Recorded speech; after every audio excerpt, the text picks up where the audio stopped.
último dia dessa campanha, olha só, na campanha que a gente fez esses papéis, cada papel era o nome de uma bênção. Cada culto você pegava um papel.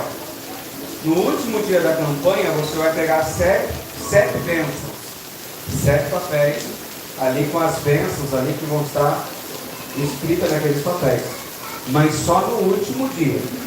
Mas vai ter um segredo, para uma disciplina de Deus, da tua fidelidade. Você vai pegar a quantidade de bênçãos de cultos que você vem. Se você vier os 7 cultos, você vai tomar posse das 7 bênçãos. Se você vier menos do que isso, você vai pegar o tanto que você vem, amém? A Bíblia diz que quem semeia pouco, tem que parar. Um culto é uma semente, é uma adoração, uma oferta a Deus. E quem semear muito vai tem que parar, amém? Então no 7º dia, nós vamos preparar, sem estar lendo ali o que vai estar escrito no papel, pacotinhos, alguns pacotinhos, e você vai poder estar guardando ali aquelas bênçãos que você vai estar recebendo no 7º dia. E o tema dessa campanha é esse, um novo começo. Para você entender melhor, às vezes você já está vivendo algumas coisas debaixo da bênção de Deus. Mas tudo que nós temos às vezes carrega uma história, uma cicatriz, feridas, algumas coisas que a gente não queria ter passado, algumas coisas que a gente queria que ficasse para trás. Às vezes a porta se abriu, mas a porta que se abriu é uma porta que trouxe mais luta do que bênção. Às vezes Deus trouxe o casamento, mas o casamento precisa de tanto renovo que é só Deus para fazer a vitória. Às vezes nossos filhos precisam de um novo começo. Deus deu o filho, mas o filho está uma bênção. Você precisa que Deus venha mover, estender a mão, transformar. Às vezes o marido, a esposa, amém? Ministério, às vezes você começou um ministério com Deus e parou e já não sabe mais por onde começar de volta. E Deus vai fazer esse novo começo na nossa vida. Quem está através do canal, você vai poder participar também. Quem for participar, no final do culto, você vai pegar um envelope e você vai fazer um voto com Deus, de acordo com Deus colocar no seu coração. Abra sua Bíblia comigo no livro de Jericó, capítulo 6. Nós vamos entender o porquê 7 cultos. Nós vamos falar das 7 voltas nas muralhas de Jericó. E vamos tocar aqui em alguns assuntos. E ver que Deus trabalha com certos padrões. Louvado seja Deus. Josué capítulo 6.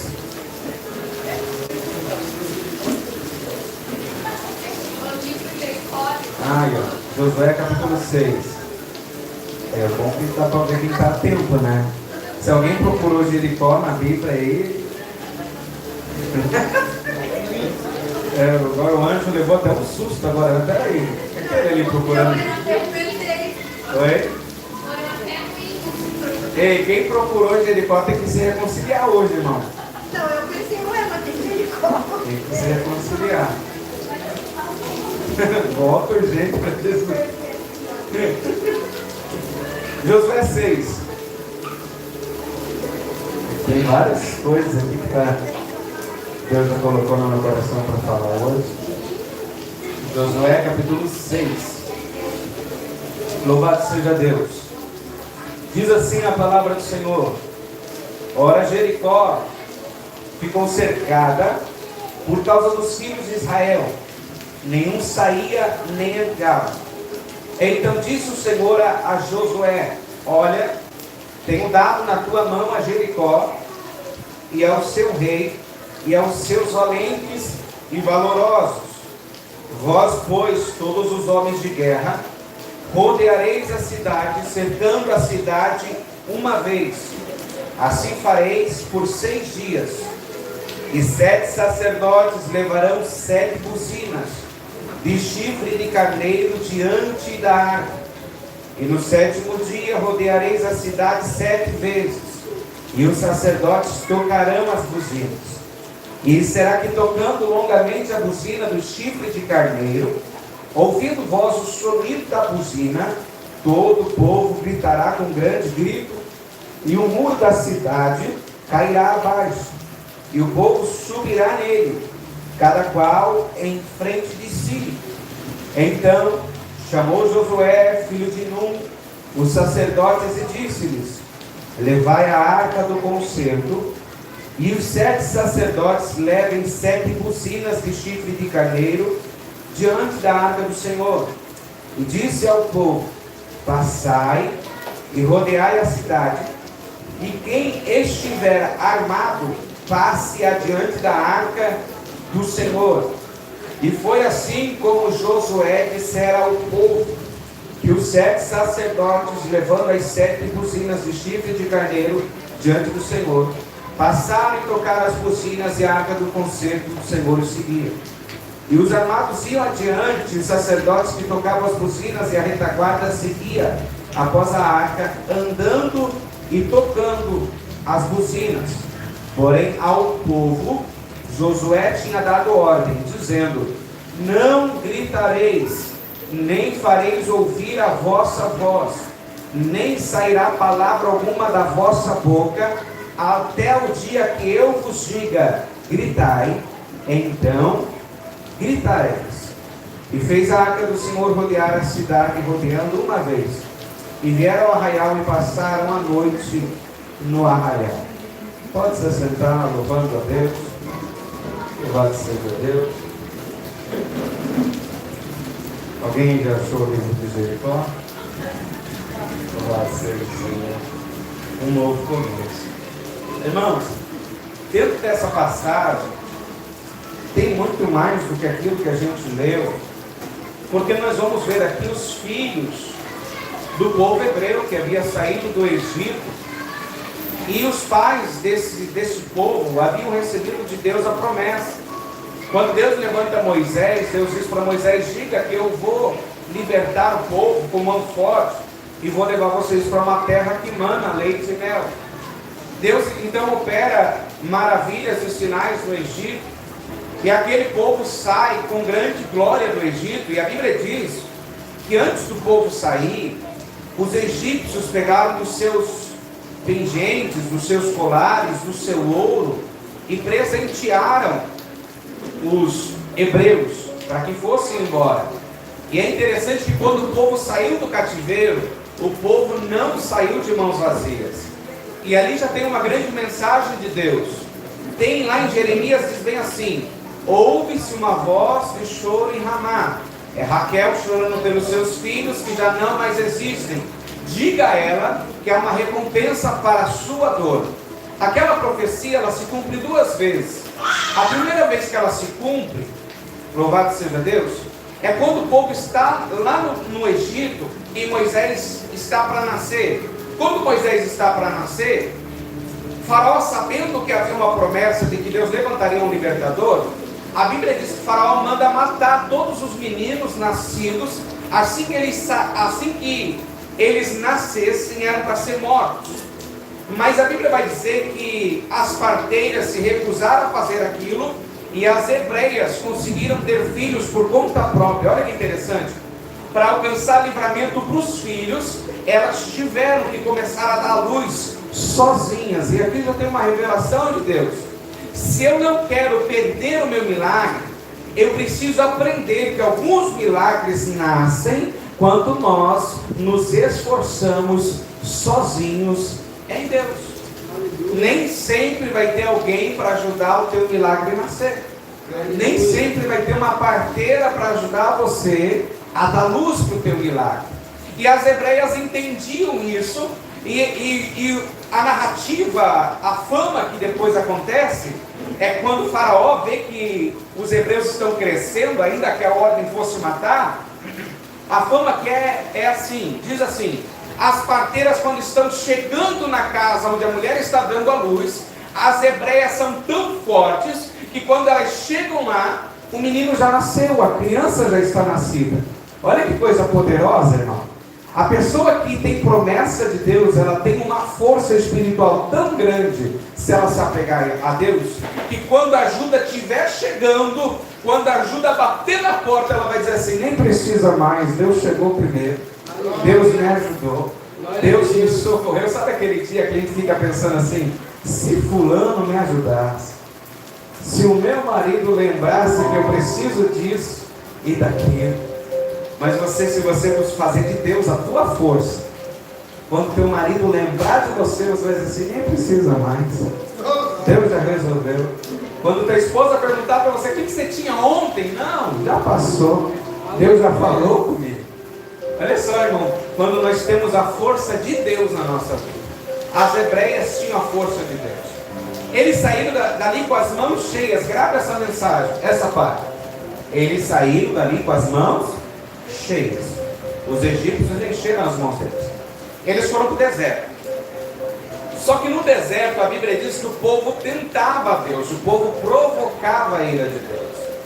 Aí faltava pão, o povo dizia, Deus trouxe a gente para cá para nos matar. Faltava carne, o povo dizia, era melhor lá no Egito. No Egito tinha cebola, tinha repolho, tinha pepinos, tinha alimentos lá no Egito. E o povo ia provocando Deus. E cada vez que o povo provocava Deus, Deus se irava contra o povo e castigava o povo. E o povo provocou tanto a Deus que um dia Deus disse para Moisés, Moisés, eu vou matar esse teu povo. E eu vou fazer nascer através de ti um povo melhor do que esse. Moisés fica com dó. Olha o amor operando. Moisés fica com dó e diz assim, Senhor, se o Senhor for matar esse povo, os egípcios e quem está vendo tudo isso vai dizer que o Senhor não teve condições de trabalhar nesse povo. Que o Senhor não teve condições de colocar esse povo na terra da promessa. Olha só, irmão, que coisa poderosa. Moisés toca no íntimo de Deus. Moisés toca dizendo assim, Moisés, Deus, vamos dizer que o Senhor não foi capaz. Só que, olha como isso mexe com Deus, porque lá em Gênesis, o que Deus disse para o servo dele? Quando aparece para Abraão, declarando uma promessa para Abraão e Sara, haveria, pois, alguma coisa difícil para Deus?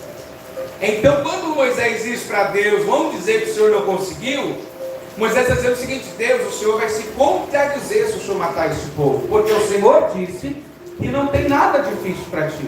Então, se esse povo é ruim, para o Senhor, esse povo continua sendo um povo onde o Senhor pode operar o que o Senhor quer.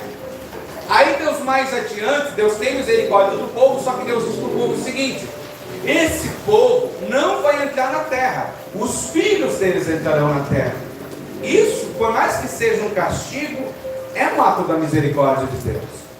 Imagina, irmão, quando você vê, por exemplo, Saul. Quando Saul é reprovado, Deus tira o reino de toda a linhagem de Saul. Quando o povo de Deus foi reprovado no deserto, Deus diz o seguinte, os filhos ainda vão entrar na terra. Olha que bênção, irmão. A gente erra com Deus e os nossos filhos ainda têm a oportunidade de ter coisas em Deus que nós perdemos lá atrás. Os nossos erros, aleluia, não vão e não podem limitar o agir de Deus na nossa família, na nossa parentela. Isso vem como um bálsamo para os pais, porque nós pais erramos na nossa família. E quantas vezes nós pensamos assim, quem que vai ser os meus filhos? Aí Deus diz, não, dos teus filhos cuido eu. Da tua descendência, cuido eu. Todo pai e toda mãe tem que ter essa palavra no coração. Dos teus, quem cuida é Deus. Os pais erraram no deserto, mas Deus disse assim, eu me responsabilizo com os filhos. Por que Deus se responsabiliza com os filhos? Deus, ele não volta atrás da palavra dele. Deus não é homem para que minta, nem filho do homem para que se arrependa. Qual foi a ordenança de Deus para o povo? Multiplicai-vos, frutificai-vos, enchei a... Então cada hebreuzinho que nascia, louvado seja Deus, nasceu pela ordenança de Deus. Cada hebreu podia chegar diante de Deus e falar assim, Deus, eu só tenho esse filho porque o Senhor mandou. Eu só tenho essa criança porque o Senhor quis. Olha a ousadia que pais podem ter na presença de Deus. Deus, quem gera a vida no ventre é o Senhor. Se essa criança nasceu ou se essa criança está sendo gerada, a tua mão está gerando essa criança. Então a tua palavra também diz que o Senhor começa e termina aquilo que começou. Então cuida dos meus. Aleluia. Deus está liberando uma promessa sobre a tua vida. Ele vai cuidar dos teus. No meio de todo aquele povo, teve 2 homens que agradaram a Deus de uma forma diferente, que foi Josué e Caleb. E no coração desses 2 homens havia algo que nós precisamos: fé e bom ânimo. E eu até acho assim, é impossível ter fé sem bom ânimo.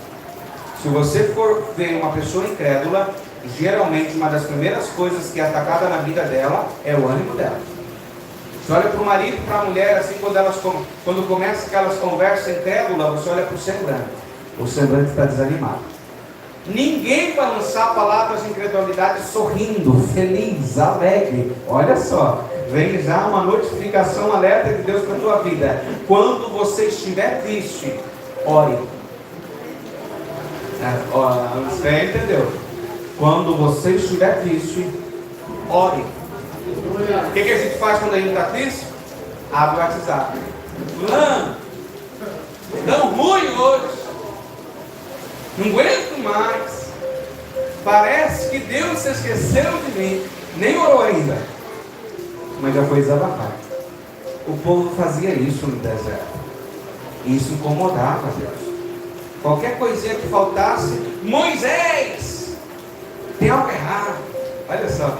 Você não vê o povo no deserto dobrando o joelho e dizendo: Deus, o Senhor nos tirou do Egito com mão forte, nós continuaremos vendo milagres e prodígios de toda sorte. Por quê? Eles tinham recebido uma palavra de Deus quando Deus tirou eles do Egito. Moisés falou bem assim: Deus, vão perguntar o teu nome, porque os deuses pagãos têm nome, eles são conhecidos por nomes. Qual é o teu nome se o teu povo perguntar? Aí Deus disse assim: diga a eles que eu sou o que sou.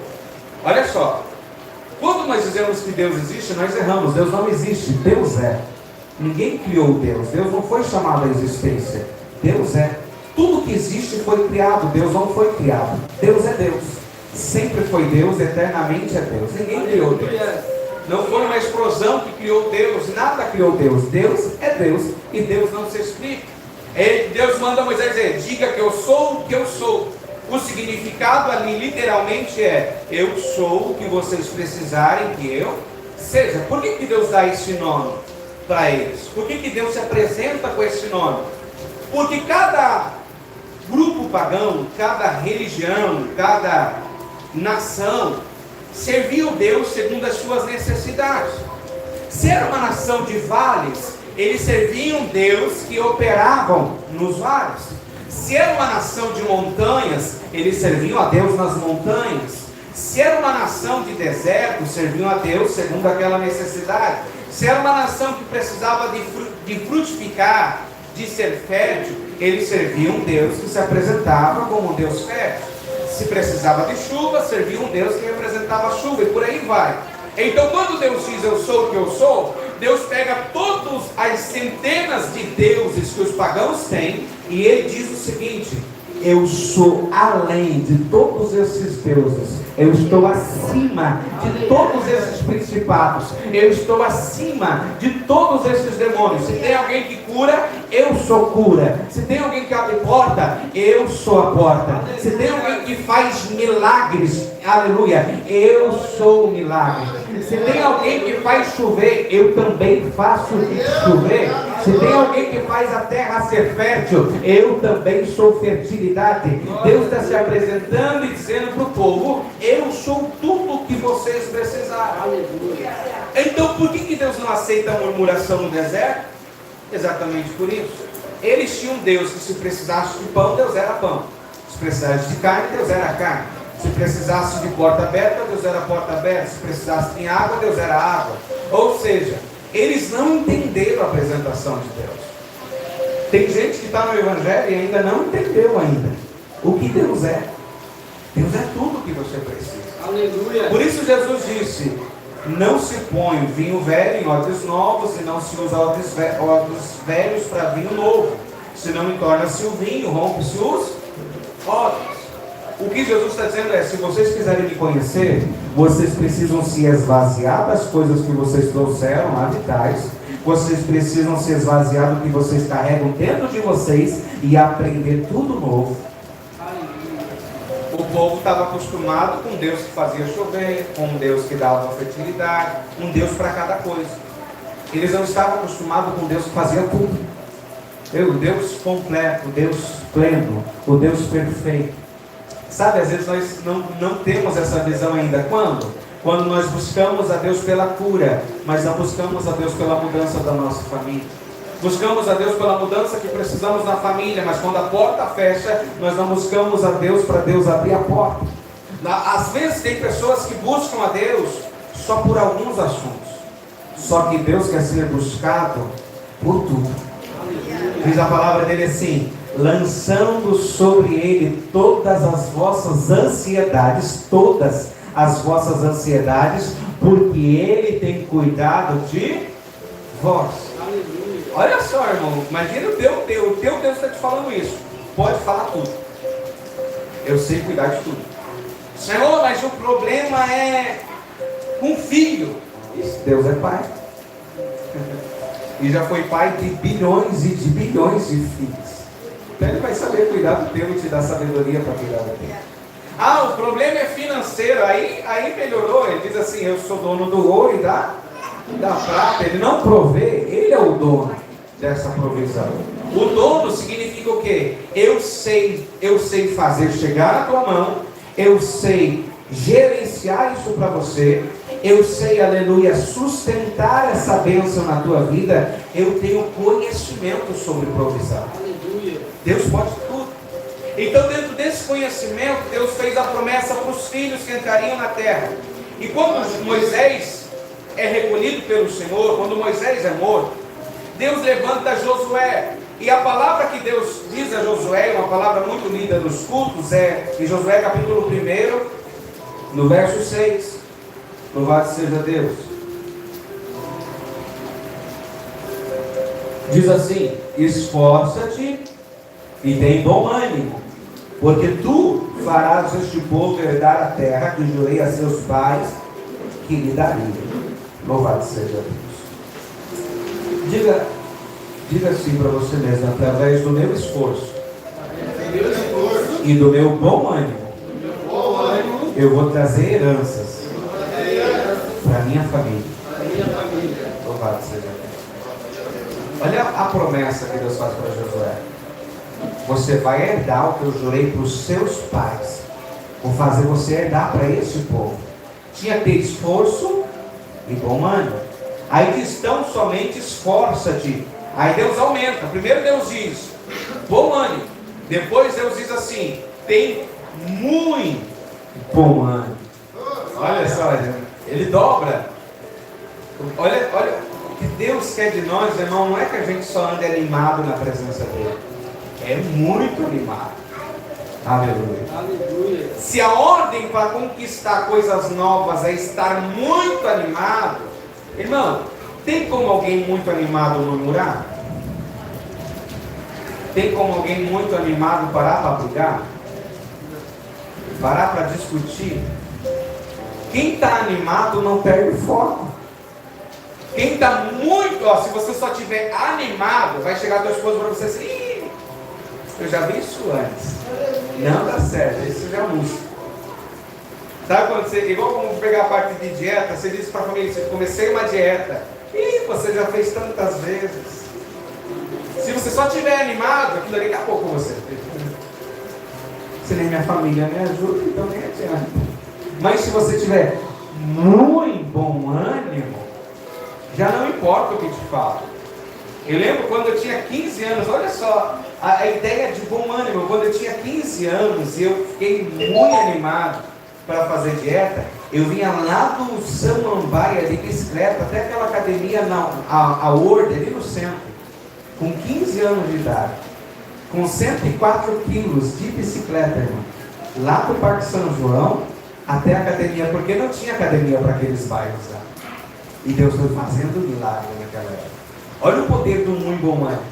Então, entrando aqui, olha só: tão somente esforço e tem muito bom ânimo para teres cuidado de fazer conforme toda a lei que meu servo Moisés te ordenou. Irmãos, ter muito ânimo desperta em nós estarmos atentos. Quem está animado naquilo que faz, está atento para fazer toda a vontade de Deus. Se a Camila tiver com o celular, traz o celular. Louvado seja Deus.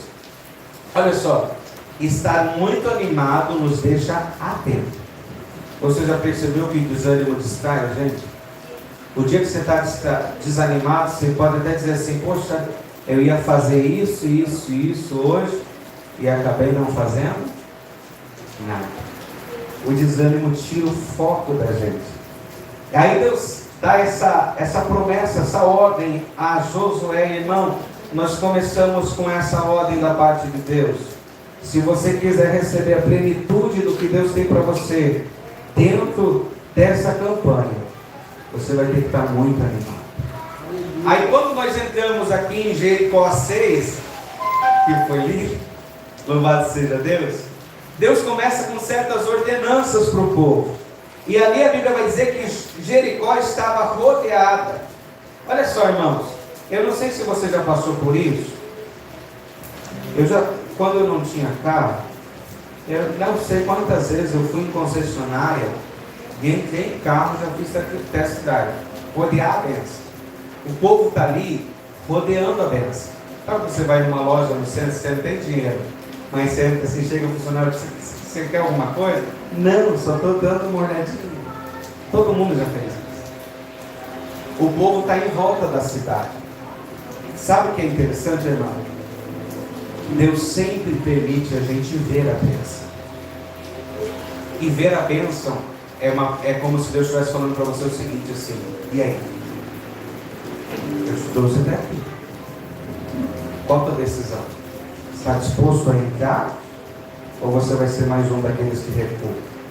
A Bíblia diz que Deus não se agrada naqueles que recuam. O povo cercou a cidade. Mas olha que interessante. Não basta cercar a bênção. Não basta estar perto da bênção.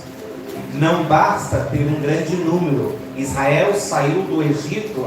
Alguns estudiosos dizem que quando os hebreus saem do Egito, eles saem mais ou menos no número de 600 mil pessoas. Não basta, louvado seja Deus, ter muita gente. Não basta ter uma família grande com dinheiro. E logo eles saíram do Egito com ouro e prata. Nem o dinheiro adiantava. Aí vem o líder, vem Josué e diz para eles o seguinte: primeiro vem Deus, porque primeiro a mensagem tem que vir de Deus. Deus vem para Josué e diz assim: tenho dado na tua mão a Jericó e ao seu rei, aos seus valentes, aos seus valorosos. Deus está dizendo para Josué: Josué, eu entreguei essa cidade na sua mão e na mão de todo mundo que está com você. Só que Deus continua, e é aqui que a gente precisa abrir os nossos ouvidos, vir para o culto e ouvir da boca de Deus assim: estou abrindo a porta. É a primeira etapa, é só a primeira etapa. A segunda etapa é Deus me dar a direção. Como? De que forma? Não é que eu duvido o Senhor, eu creio que o Senhor fará. Como o Senhor fará? Preciso fazer algo, preciso sair de casa pela manhã e pegar currículo, preciso mandar pelo e-mail, preciso conversar com alguém. De que forma? E eu vou abrir um parênteses: nunca vai ser do mesmo jeito. Às vezes Deus vai abrir a porta através de um amigo, às vezes Deus vai abrir a porta através de um currículo, às vezes Deus vai abrir a porta através de um e-mail antigo que você mandou, às vezes Deus vai abrir a porta com alguém lembrando de você e procurando o teu contato com alguém. Ei, você tem um número de fulano? E de repente você recebe a ligação assim: ei, eu preciso falar com você. Nunca vai ser do mesmo jeito. Por isso a gente precisa estar envolvido com Deus. Não se acostume com um milagre, porque o próximo milagre que a gente precisar não vai ser da mesma maneira. Algumas pessoas, elas se afastam da igreja, se afastam de Deus, porque elas alcançaram alguns milagres e elas acham que a próxima vez que elas precisarem de um milagre vai acontecer do mesmo jeito. Você vem tudo quebrado para a igreja, você vem desobediente, vem tudo sujo, coração, mente, todo longe de Deus. Aí Deus faz o milagre. Aí eu, glória a Deus. Estava longe de Deus, estava longe de Jesus. Fui para a casa de Deus, recebi milagre. A próxima vez vou ficar sujo de volta, vou pecar de volta. Não, irmão. O primeiro milagre de Deus é assim: eu tenho mais. Aleluia. Aquele que está limpo, limpe-se ainda mais. Aleluia. Aquele que está santo, santifique-se ainda mais. Deus opera o primeiro milagre para nos chamar para Ele, para dizer para nós o seguinte: ei, eu tenho infinitamente além do que você pode pedir e de tudo que você possa imaginar. Eu tenho mais. Mas tem o seguinte, filho: ame o Senhor teu Deus de toda a tua mente, de todo o teu coração, de toda a tua alma, de toda a tua força, e ame o próximo como a ti mesmo. Aí o escriba ouve esse mandamento e diz para Jesus o seguinte: isso é mais do que todos os sacrifícios já feitos até aqui. O que o escriba entende? O que Deus está querendo de nós através de Jesus custa caro e muito caro. Ele não está falando de salvação, ele está falando: se você quer ter vida com Deus, custa caro. Amar a Deus de toda a tua mente, não. Eu acho que o nosso playground, nosso lugar de lazer é a nossa mente. Aí vem Deus e diz assim: você não vai brincar de qualquer coisa na tua mente. Você só vai ter prazer com aquilo que eu tenho prazer. Você só vai dedicar teus pensamentos naquilo que me agrada. Se tem algum pensamento que não me agrada, Timóteo diz, há uma ordem para Timóteo sim: pensa em tudo aquilo que é bom, em tudo aquilo que é reto, em tudo aquilo que é santo, em tudo aquilo que é puro. Um Deus que santifica nossa mente. Aleluia! Glória a Deus! Custa caro. Imagina, você não pode nem pensar o que você quer pensar. Você tem que pensar de acordo com Deus. Uma das maiores bênçãos que eu recebi, veio um anjo para mim e falou assim num sonho: você quer receber essa vitória com essa sujeira no teu coração? Poxa, era só no coração. Por fora estava de boa. Não tinha pecado ainda por fora, era só dentro. Mas aí diz Davi assim: enquanto ele escondia o meu pecado, os meus ossos apodreciam. Não fiz nada contra ninguém, mas dentro de mim eu estou fazendo algo contra Deus. É o suficiente para ele ficar irado. Olha só isso. Aí vamos lá. Vem Deus, fala com Josué e diz assim: vós, todos os homens de guerra, rodeareis a cidade, cercando uma vez, e assim farei por 6 dias. A primeira ordem de Deus é: homens de guerra, vocês vão cercar a cidade uma vez por dia. Vocês vão caminhar em volta dela. Irmão, a primeira coisa que Deus está tratando aqui no coração do povo é força humana. O que a Bíblia diz assim: uns confiam em carros, outros em cavalos, mas nós fazemos menção do nome do Senhor. Homem de guerra. Só que Deus não diz assim: vocês vão para frente das portas de Jericó e vocês vão destruir as portas. Não, Deus manda os homens de guerra caminhar, andar, só andar. Irmão. Imagina, você é acostumado com a espada, e você falando assim: só caminho hoje. Senhor, mas eu tenho espada, tenho escudo. Senhor, deixa eu partir para a guerra. Olha que interessante. Deus plantando humildade no coração do homem. Não é a tua força, não é a tua espada, não é as suas habilidades, mas é a sua dedicação de ouvir a minha ordem. Não, essa é a primeira coisa que a gente tem que deixar Deus tratar no nosso coração quando a gente se converte. Lembra de Pedro, que está lá no Getsemane com o Senhor? Vem os soldados para prender Jesus. Pedro puxa, desembanha a espada e corta a orelha de Malco. Aí Jesus pega e reconstrói a orelha de Malco na mesma hora. E há uma palavra de Jesus que Jesus diz assim: quem vive pela espada vai morrer. Por tudo aquilo que você vive, é por isso que você vai morrer. Se você vive ansioso por causa de dinheiro, você vai morrer por causa de dinheiro. Se você vive ansioso por causa do casamento, você vai morrer por causa do teu casamento. Se você vive ansioso por causa de família, você vai morrer por causa de família e não vai ver o teu milagre. Tudo aquilo por qual você vive é por aquilo que você vai morrer. Aí a Bíblia diz assim: não vivo mais eu, mas Cristo vive em... Muda. Então a gente não vive mais pelo dinheiro, vive por Jesus. Não vive mais pela esposa, vive por Jesus. Não vive mais pela família, vive por Jesus. Não vive mais por aquilo que queremos, mas vivemos por aquilo que Jesus é. E quando vivemos por aquilo que Jesus é, Jesus começa a trabalhar em tudo aquilo que nós queremos. Aleluia. Pega um homem ansioso por dinheiro, examina a saúde dele. Está morrendo por causa da ansiedade dele. Aquele homem só fala de conta. Fala para ele no médico para ver como está as coisas. Examina o ânimo dele, o humor dele, mas examina ele. Pega a pessoa que está ansiosa por causa dos problemas da família, examina o coração dela. Não consegue mais orar, não consegue mais adorar, não consegue mais dar a Deus louvor, porque a ansiedade está tirando o coração daquela pessoa de Deus. Mas pastor, você não sabe que é sofrer por um filho? Ele sabe, mas sabe que a solução não é se prender na ansiedade, mas é em Deus que resolve todas as coisas. Pega alguém ansioso pelas coisas futuras, pelas promessas, mas Deus me prometeu. Aí você vai dizer assim, mas você não sabe quanto tempo eu estou esperando. Também sei. Desde quando eu me converti com 17 anos, antes de eu tirar a carteira, Deus já usava os pastores assim, eu vejo uma chave de um veículo na tua mão. Com 17. Aí Deus dá com 29. Aí quando veio o Efraim, Efraim bebezinho ainda, a gente ia pegar o Uber parava e dizia assim, não dá. Muita gente. Aí tinha que tentar de 99. Vamos tentar de 99 para ver se 99 leva a gente. Aí alguns levaram. Aí vinha alguns, mas engraçado, você não tem cadeirinha? Aí tinha que ter cadeirinha. Quantos não para andar de Uber? Até para andar de Uber era ruim. Aí eles iam comentando com Deus, o Senhor nos deu agora a gente é em 4, Senhor. Não dá nem para sair de casa, mas até para ir no mercado não dá, irmão.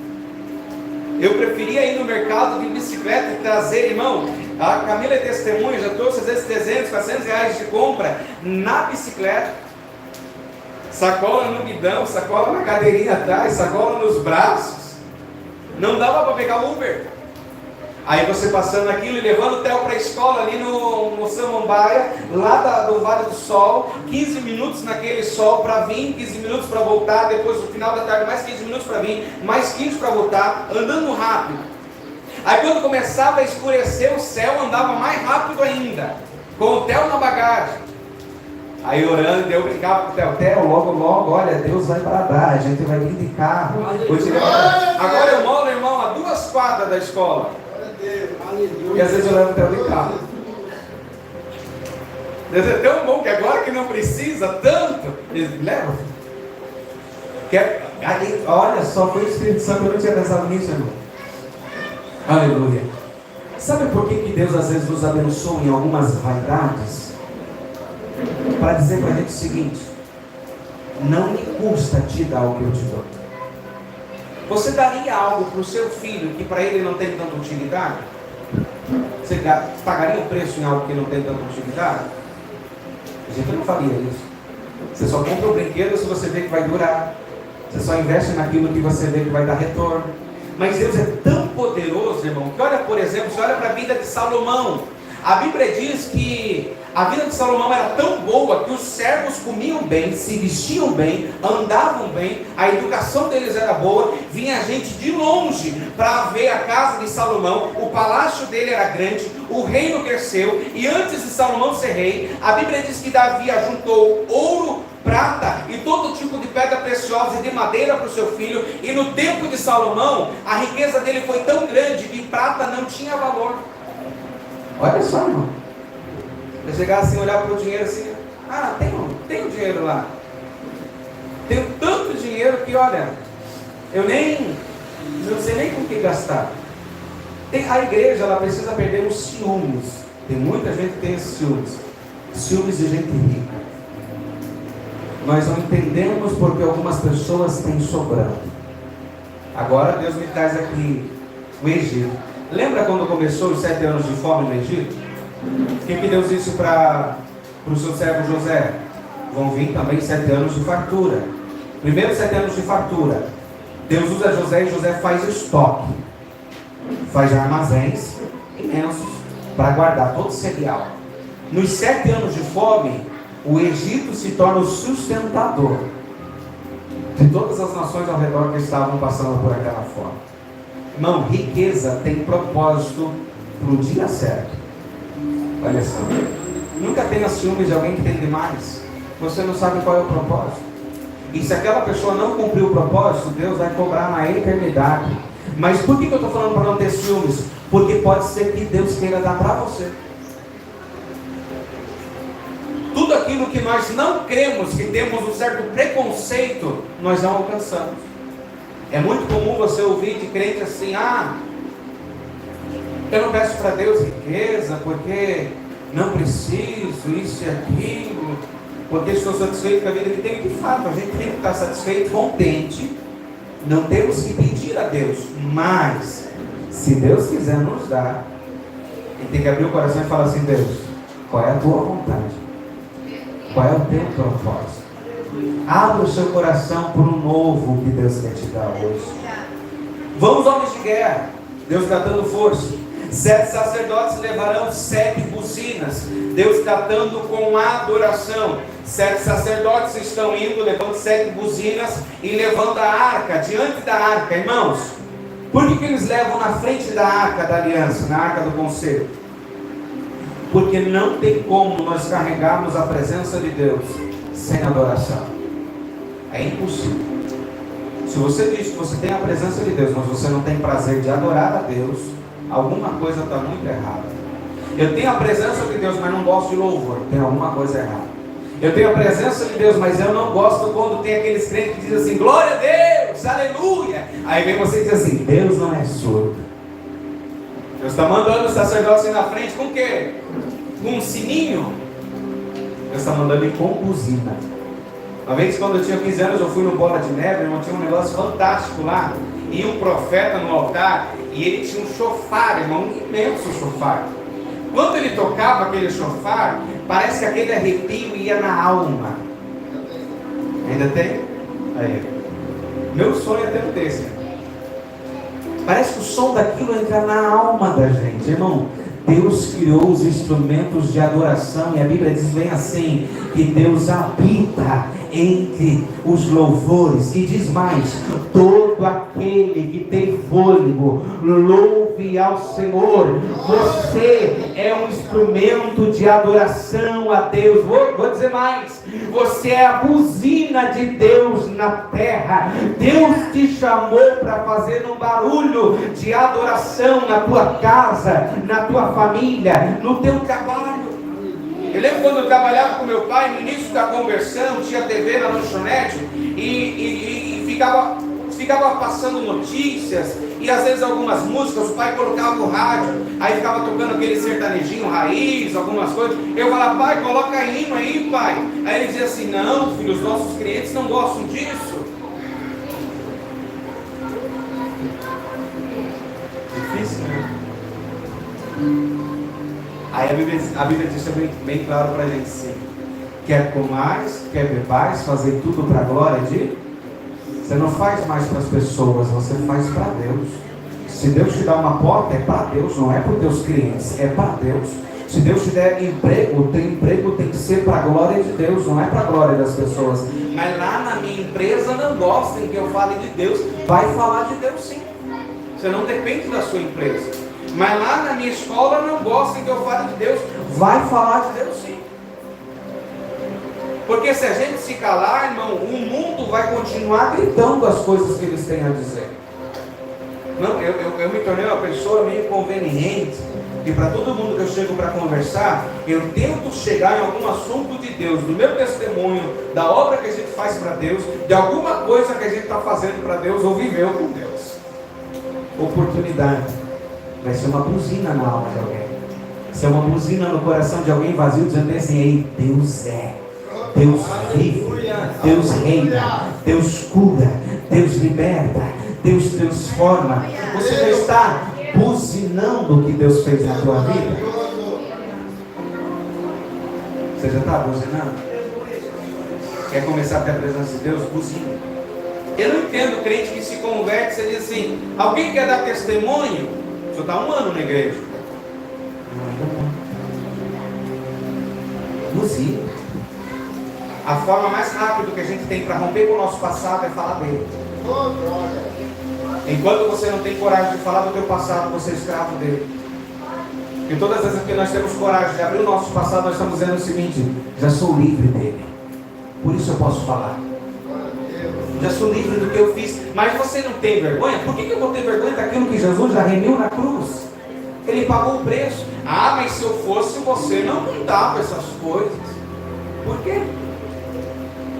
Não tem mais nada para me condenar. A Bíblia diz assim, que a cédula que era contra nós foi rasgada na cruz. Já foi rasgada a cédula que era contra você? Conta o seu passado para a edificação de quem está precisando de um futuro, da esperança de um futuro bom. Aí, ó, as buzinas diante da arca. No 7º dia vocês rodearão a cidade 7 vezes, irmão. Deus trabalha com ordem, com organização. Se nós quisermos ver Deus agir na nossa vida, nós vamos precisar deixar Deus organizar a nossa vida. E eu digo, a falta de organização é uma das principais ações do diabo para atrasar nossas promessas. É uma luta espiritual para você não conseguir calcular suas contas, para saber quanto que você pode gastar e não pode gastar. Sabe o que isso é luta espiritual? A pessoa que não consegue parar pelo menos para pensar, quanto que eu vou ter de dinheiro esse mês? Quanto que eu posso gastar?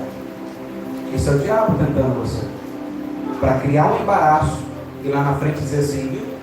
Teu Deus nem te ajuda, você vive em aperto. E Deus diz assim, você está em aperto porque você buscou por esse aperto. Quem vive de renda fixa e não calcula o quanto pode gastar, está sendo instrumento do diabo para a destruição da vida financeira na família. Se você sabe que você tem um salário mensal e que não vai passar daquilo, irmão, é fé sentar e calcular. É fé.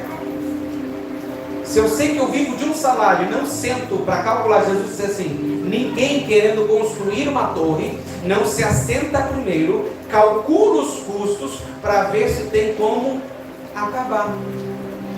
Louvado seja Deus. Ou seja, se eu tenho dinheiro, se eu tenho uma renda fixa e eu quero fazer algo na minha vida, eu preciso primeiro pensar, calcular se eu tenho condições de fazer. E isso é fé. Porque no momento que eu paro para calcular se eu tenho condições de fazer, isso é para quem tem uma renda fixa. Você sabe quanto você ganha. Quando eu paro para calcular, eu estou dizendo para Deus, Deus, esse é o meu limite. Eu quero fazer. Se o Senhor está comigo, entra no negócio e abre a porta. Olha só, Deus vai organizando. Aí diz, 7 dias, 7 buzinas, 7 sacerdotes. No 7º dia vão rodear 7 vezes. Rodear 7 vezes no 7º dia, sabe o que representa para nós? Louvado seja Deus. Existem etapas do nosso milagre em que nós vamos andar devagar e mansamente. E existem momentos que nós vamos ter que fazer muito mais do que fazíamos antes. Sabe qual é uma das nossas dificuldades? Nós nos acostumamos a dar uma volta por dia e queremos ficar a vida inteira dando uma volta por dia. Um culto por semana, a vida inteira um culto por semana. Uma santa ceia no ano, a vida inteira tomando uma santa ceia por ano. Uma obra para Deus aqui e ali de vez em quando, a vida inteira fazendo a obra de Deus de vez em quando. Quando Deus diz assim, ó, 6 dias vai ser uma volta por dia.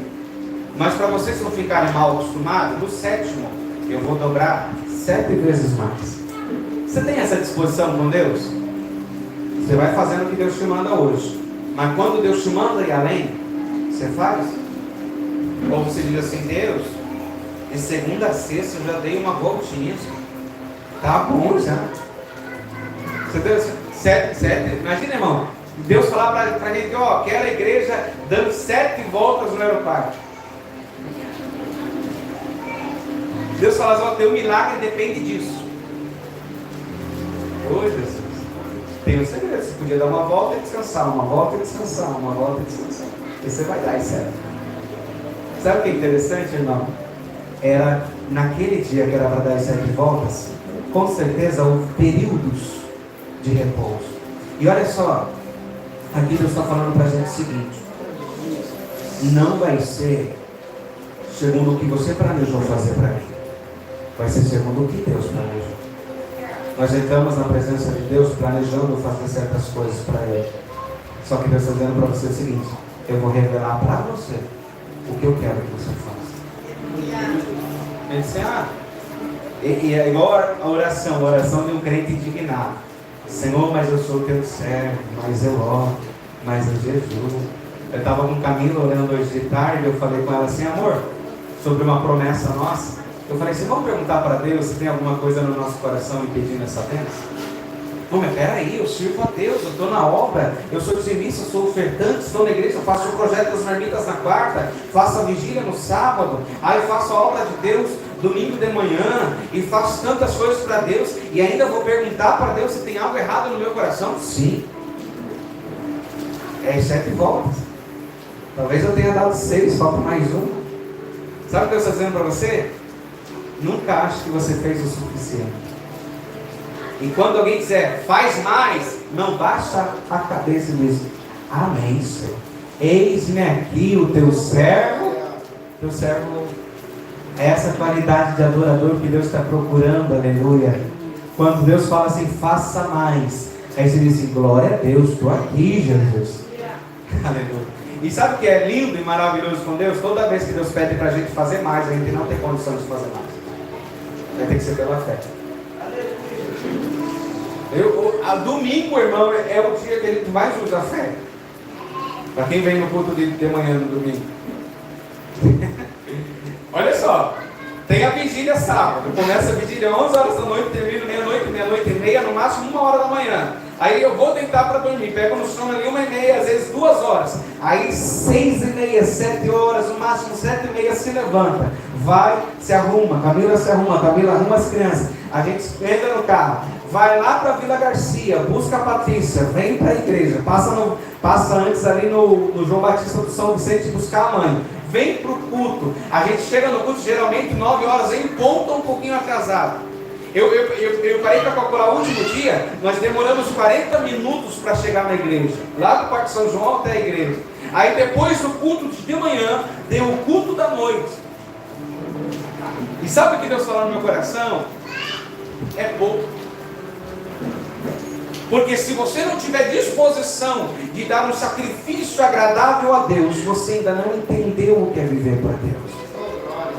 Porque diz bem assim, olha, o versículo mais marcante da Bíblia é: e Deus amou o mundo de tal maneira que deu o seu único filho, para que todo aquele que nele crê não pereça, mas tenha a vida eterna. O amor foi provado por meio de um sacrifício.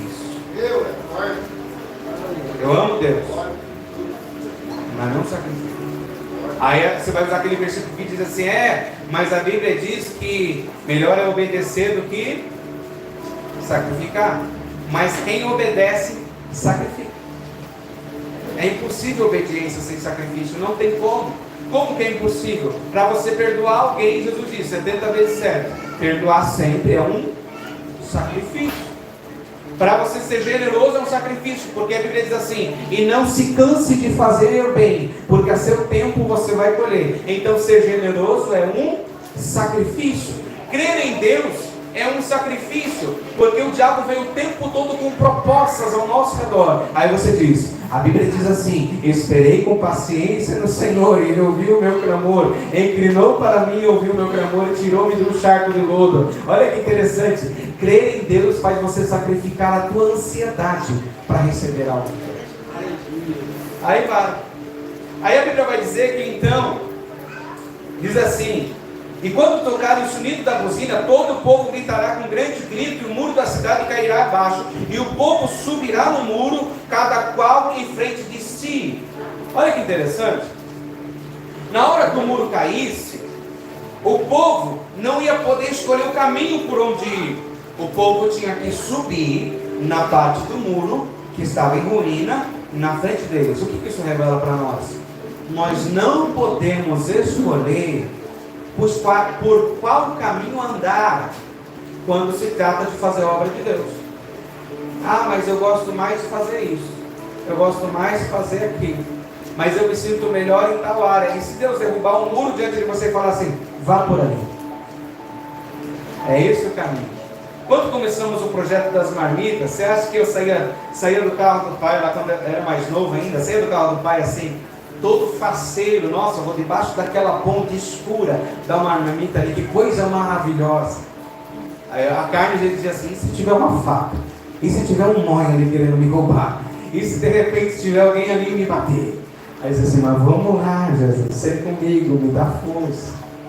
Aí você terminava o projeto e tinha uns carnais ainda que diziam assim, ei, vocês vão lá no meio daquele povo ali, naquele escuro, da marmita, vocês não têm medo não?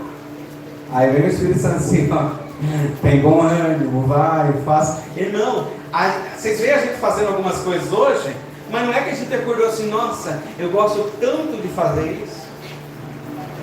Desde que eu nasci eu gostava de me enfiar em lugar escuro para ajudar a gente a necessitar. Não é. A gente entende que Deus tira o impedimento e diz, vá, eu abri o caminho. Olha só, estenda a sua mão. Deus está derrubando impedimentos na sua vida com Ele. E Ele está dizendo para você, ande, vá adiante. Não escolha o que você vai fazer. Faz o que está na tua mão fazer hoje. Faz o que está diante de ti fazer. Louvado seja Deus. A gente precisa parar de escolher. Eu queria... Não tem um grupo de louvor. Você tem um violão ali que está precisando de alguém que queira aprender a tocar. Aí vai vir assim, eu queria louvar, mas eu só louvo se tiver banda. Eu queria louvar, mas o som não é tão bom. Eu queria fazer algo para Deus, mas falta isso, falta aquilo. Não, irmão, Deus tirou o impedimento. Faz o que está na tua mão o poder fazer. O que você pode fazer hoje, faça.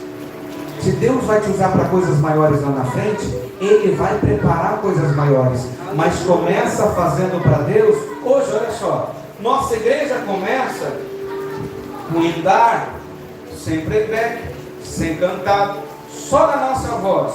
Mas se nós formos fiel a Deus, daqui a algum tempo nós podemos ou começar com harpa e banda, ou podemos começar com qualquer outro louvor de adoração e banda, se nós formos fiéis a Deus no pouquinho que podemos fazer hoje.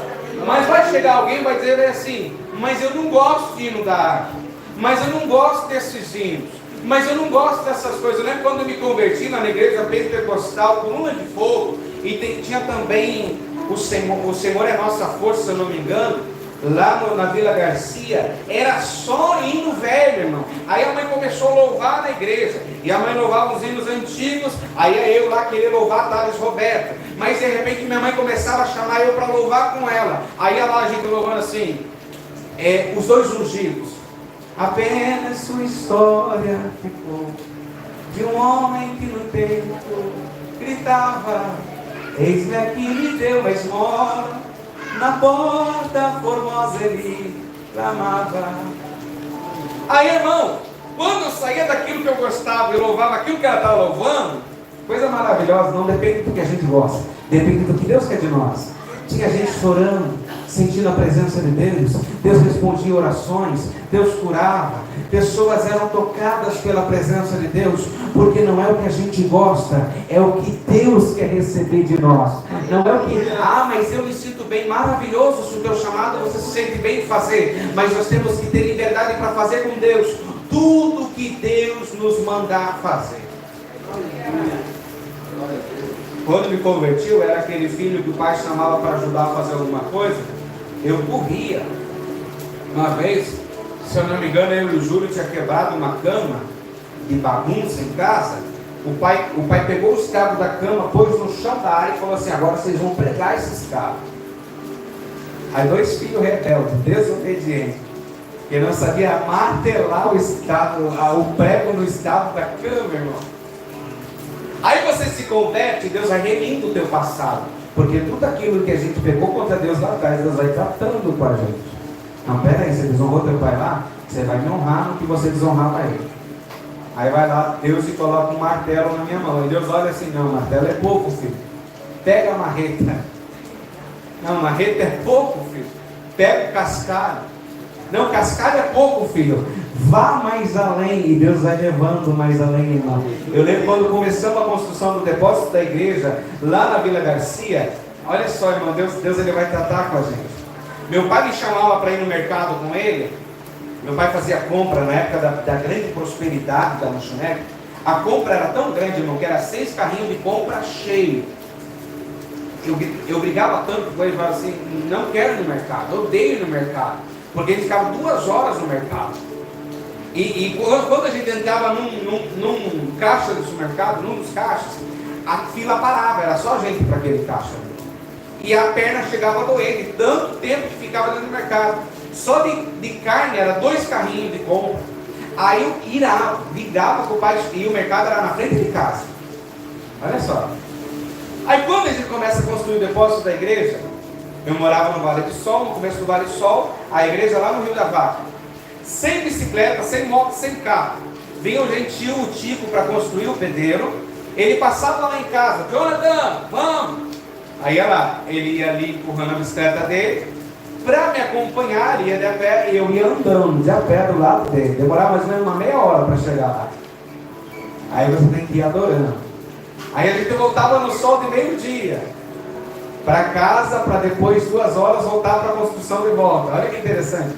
Você não murmurava quando eu liberava a bênção para o teu pai no mercado? Agora você vai se esforçar para fazer para mim, mas o teu esforço tem que ser sem murmuração. Mas lá no terreno da igreja não tinha banheiro, não tinha torneira para tomar água. Aí você tinha que levar a garrafinha de água. Se você quisesse ir no banheiro, você tinha que esperar a volta para casa para ir no banheiro. Ou seja, era ruim ficar de pé 2 horas quando eu estava te abençoando. Agora você vai ficar de pé de manhã e de tarde, aleluia, adorando, sendo grato, sendo fiel, sendo obediente. O que eu quero dizer com isso? Deus trata o nosso coração. Tem coisas que Deus está fazendo hoje na nossa história, que é tratando o nosso coração, nosso caráter, nossa personalidade, nosso comportamento. E irmão, imagina, voltando queimado para casa, mas não estava alegre com Deus. Sabe o que eu aprendo com Deus?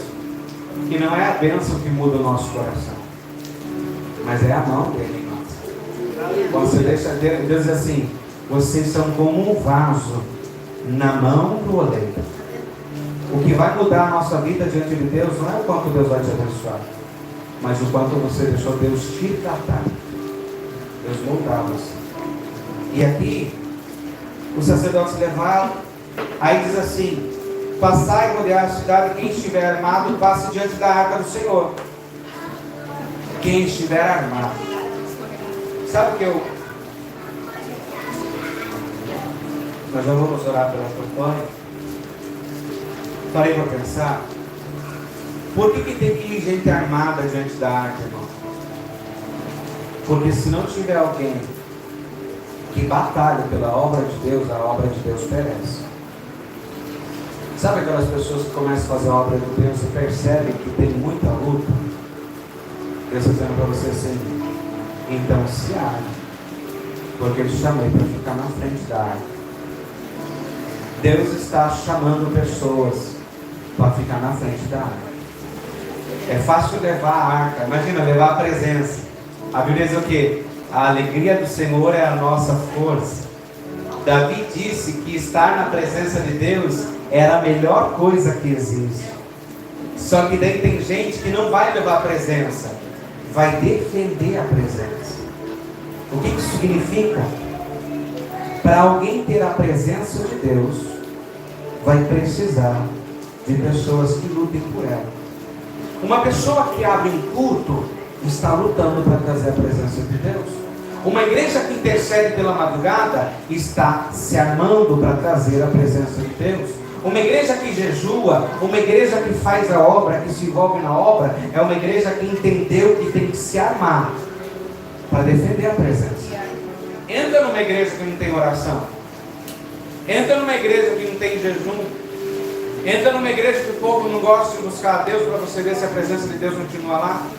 Ou numa igreja que só fala de dinheiro e de bênção, vê se a presença está lá. Aí sabe o que Deus está falando para você? Para de se importar com as lutas, Deus te chamou para lutar. Deus nos chamou para lutar, irmão. Não dá para entender um crente, aleluia, que foi batizado com o Espírito Santo e ainda fica lamentando as investidas do diabo. Se o diabo está investindo contra nós, é porque a gente está andando na direção certa. Pior é se você falar assim, olha, faz um mês que minha vida está uma pura tranquilidade. Aí era para você ficar atento. Faz um mês ó, que está tudo sossegado na minha vida. Quando você perceber que está tudo sossegado, se você olhar para a tua vida espiritual, você vai perceber que tem alguma coisa errada. Você não ora mais como orava antes. Nem pensa, o crente quando não está na prova, ele nem pensa em jejuar. Passa longe, é só banquete. Então a prova ela tem um sentido para nós. O povo foi, e Josué disse assim, os 7 sacerdotes, levando as 7 buzinas e o chifre de carneiro, vão passar na frente e vão tocar as buzinas e a arca do concerto do Senhor e seguir. Louvado seja Deus. Deuses mais à frente dos armados e adiante dos sacerdotes que tocavam as buzinas. E a retaguarda seguia após a arca, andando e tocando as buzinas. Enquanto nós andamos na presença de Deus, tem que ter a adoração. Deus diz para Josué, diz uma ordem ao povo: não gritareis, nem fareis ouvir a vossa voz, nem sairá palavra alguma da vossa boca, até o dia que eu vos diga, gritai, então gritareis. Nessa campanha, se você quiser, faz um voto com Deus. Ficar, olha, 7 semanas, os 7 dias de campanha, essas 7 semanas, sem gritar. Pega, sem gritar. Sem gritar em casa, sem gritar no trabalho, sem gritar com o marido, com a esposa, com o filho, nem com o cachorro, irmão. Você sabia que, por mais que os cachorros incomodam, você sabia quando a gente pragueja um cachorro, a gente está amaldiçoando eles também? Gritando, amaldiçoando. A mesma coisa se estivesse amaldiçoando uma alma, irmão. É um ser vivente. Olha só. Se Deus te falar hoje que a receita do teu milagre é você parar de gritar, e é bíblico isso, porque diz assim, bem-aventurados os mansos, porque eles herdarão a terra. Eita! Imagina, irmão. Verdade, assim, o marido te incomoda em casa, você está lá na cozinha. Você quer dizer assim, esse homem mesmo. Você vai dizer assim, amor, vem aqui. Sem grito. Só na paz.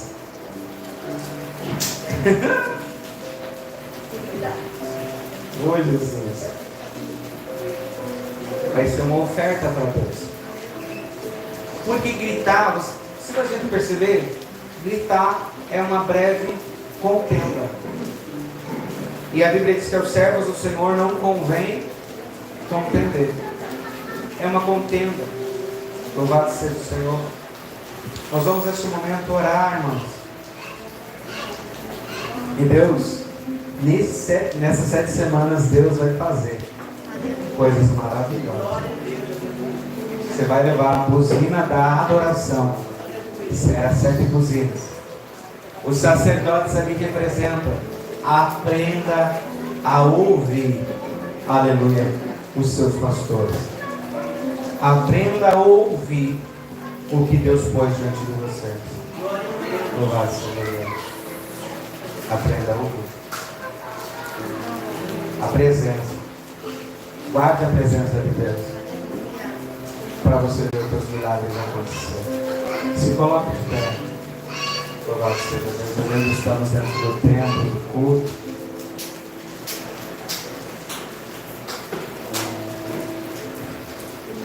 Louvado seja o Senhor. O som chama.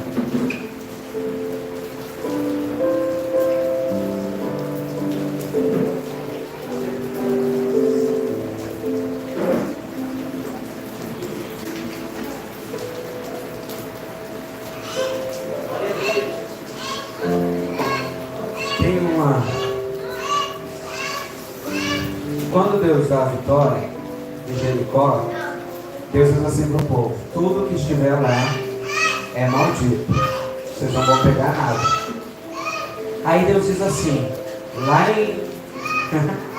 em Josué 6, somente o ouro e a prata serão meus, consagrados ao tesouro do Senhor. Olha que coisa interessante. A primeira conquista do povo, eles não podiam tomar posse de nada. E o ouro e a prata era para o tesouro de Deus. O que isso cumpre? Provérbios 3, versos 7 ou 8, se eu não me engano.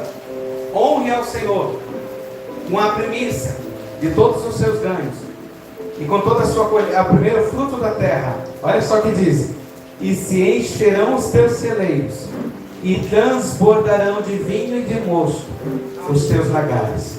Quando nós colocamos Deus em primeiro lugar, Deus começa, aleluia, a trazer fartura e crescimento para aquilo que está em nossas mãos. A primeira conquista, Deus diz assim: o ouro e a prata não é de vocês, o ouro e a prata é do tesouro de Deus. Você que vai participar dessa campanha, você vai fazer um propósito com Deus, você vai fazer um voto, e dentro desse voto, esse valor vai ser o que você colocar no teu coração. Não é quantidade, é qualidade do seu voto com Deus, da sua honra para Deus.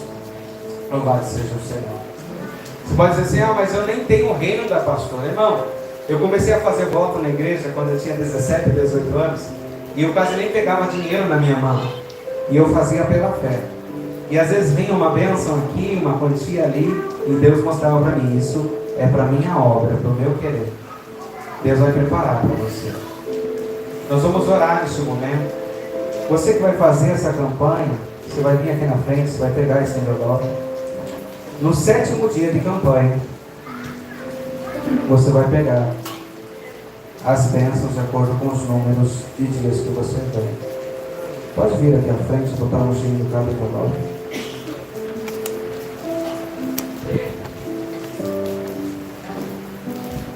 Louvado seja Deus. Se tiver um giro, pode pegar.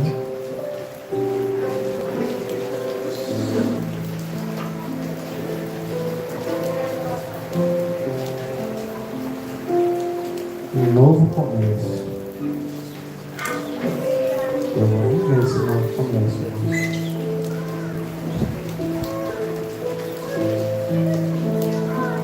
Se alguém estiver trabalhando em alguma terça-feira, você pode acompanhar no canal do YouTube, ou ver pelo menos a ministração depois, que vai estar lá no canal, mas veja pelo menos a pregação.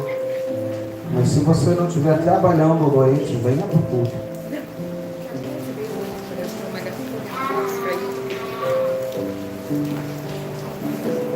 Deixa eu pegar mais aqui.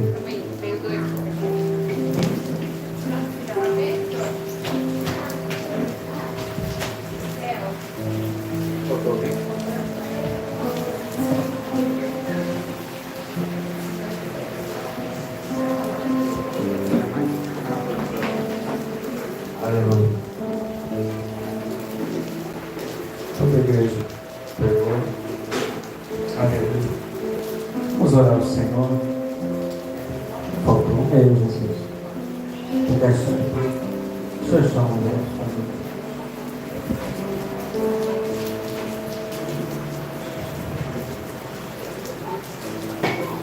Aleluia. Não sei, não. Feche seus olhos. Aleluia. Você vai se surpreender, aleluia. Você vai se ver sendo uma forma de receber, e mais do que nas tuas mãos, no teu coração vai recebendo as palavras. No término dessa campanha, até o término dessa campanha, tem gente que vai se ver em lugares novos. Tem gente que vai ver a própria casa sendo nova pela casa, pela glória de Deus. Você vai olhar para o seu, aleluia, familiar, para o seu esposo, para a sua esposa. Você vai ver novidades. Creia nessa palavra. Aleluia. Por quê, pastor? Porque não vai ser você que vai derrubar essa muralha da novidade na sua vida. Deus vai fazer ruir por terra as muralhas. Essa campanha é um ato da misericórdia de Deus. Porque Deus contemplou que existem, aleluia, pessoas dentro da casa dele que estão enfrentando muralhas impossíveis, improváveis de serem derrubadas. E Ele vai derrubar por você. Aleluia. Mas eu disse, Deus é um Deus de ordem, Deus é um Deus de organização. Deus trabalha com certos padrões. Louvado seja Deus. Deus vai requerer do seu coração disciplina, organização para servir a Ele. Quando nós fazemos uma campanha de vários dias e determinamos que não vamos faltar os dias da campanha, nós estamos dizendo para Deus: Deus, eu estou disposto a andar contigo do jeito que o Senhor quer, não do meu jeito. Aleluia. Aleluia. Olha o Senhor comigo. E vá observando espiritualmente cada área da sua vida e como Deus fará coisas novas. Em nome de Jesus, eu vou orar pela igreja. Senhor meu Deus e eterno Pai, ao Senhor nós rendemos graças e adoração, Senhor. A buzinas sendo entregues hoje, Senhor, em nossas mãos, porque é um novo ânimo de adoração sendo colocado, Senhor, em nosso espírito, porque o Senhor toca cada coração nessa noite. O Senhor está nos chamando para ir adiante da arca, aleluia, armados, aleluia, defendendo aquilo que o Senhor está fazendo na terra. A nossa arma é a nossa fé, Senhor. Nós nos armamos de fé, Senhor, e de palavra. E segundo o Senhor, a eficácia da sua palavra, nós iremos transpor, aleluia, as muralhas, os impedimentos para a glória e louvor do seu eterno nome. Meu Deus, em nome do Senhor Jesus, não haverá, meu Deus querido, área alguma da nossa vida onde o teu poder não alcance e faça coisas maravilhosas.